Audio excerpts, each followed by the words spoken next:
Maximiliano nació en Viena en 1832. Fue el segundo hijo del archiduque Francisco Carlos de Habsburgo, hermano del emperador de Austria y de la princesa Sofía de Baviera. Al igual que sus hermanos, Maximiliano tuvo una rigurosa educación humanística, militar y de idiomas, pero destacaba entre ellos por su afición al arte, la arquitectura, la historia y la poesía. Cuando apenas tenía 16 años, una revolución obligó al emperador Fernando I a abdicar el trono a favor de su sobrino Francisco José, el hermano mayor de Maximiliano. En ese momento, él se convirtió en el primero en la línea de sucesión al Imperio Austrohúngaro, pero la buena relación que existía entre los hermanos se perdió. Maximiliano viajó por el mundo sirviendo a la marina austriaca. En 1852, en Portugal, se enamoró de la princesa Amalia, hija del emperador Pedro I de Brasil, y se comprometió con ella, pero la joven princesa falleció a principios del año siguiente. Más que el amor, las razones de Estado pesaron para que Maximiliano aceptara casarse con la princesa Carlota de Bélgica en 1857. Ella, en cambio, parece haber estado verdaderamente enamorada del archiduque austriaco. Vivieron en el castillo de Miramar, construido por Maximiliano a orillas del mar Adriático, en el territorio imperial de Lombardía-Venecia. Presionado por el rey Leopoldo de Bélgica, que deseaba que su hija y yerno desempeñaran un papel más relevante que el simple ocio, el emperador Francisco José aceptó nombrar a Maximiliano virrey de aquella posesión. El joven Habsburgo mostró sus ideas liberales durante su breve gobierno, opuestas a las de su hermano el emperador.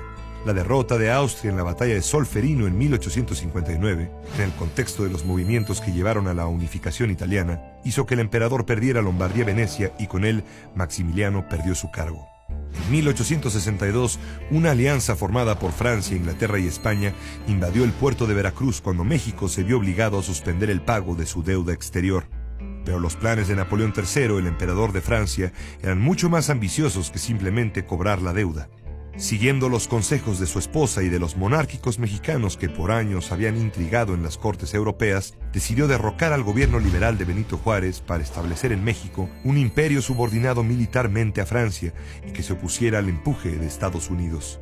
El elegido para gobernar este imperio sería Maximiliano de Habsburgo. Maximiliano, por su parte, dudó en aceptar la corona que se le ofrecía, más aún cuando su hermano le exigió que renunciara a su posición en la línea de sucesión al Imperio Austrohúngaro en caso de acceder al trono mexicano. Pero finalmente, las presiones de su suegro, el rey Leopoldo, las de su esposa Carlota y sus propios sueños románticos de gobernar un reino al otro lado del mundo lo hicieron decidirse. En el puerto de Veracruz, la recepción de Maximiliano y Carlota el 29 de mayo de 1864 fue fría. Conforme se adentraban hacia la capital, sin embargo, la acogida de sus nuevos súbditos se volvió más espontánea y calurosa.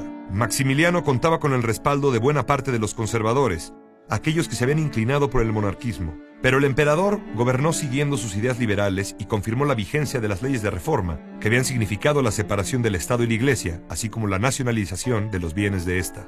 En concordancia con sus ideas románticas, Maximiliano decidió no vivir en el Palacio Nacional, sino convertir el castillo de Chapultepec en la residencia imperial, rodeado de bosques y jardines y con una espléndida vista del Valle de México. Para unir el castillo con el centro de la ciudad trazó el amplio Paseo del Emperador, que hoy conocemos como Paseo de la Reforma. Mientras Maximiliano pasaba el tiempo planeando edificios, jardines, haciendo viajes a Cuernavaca o elaborando complicados reglamentos para la corte, Carlota ejercía su autoridad y don de mando en los asuntos del imperio.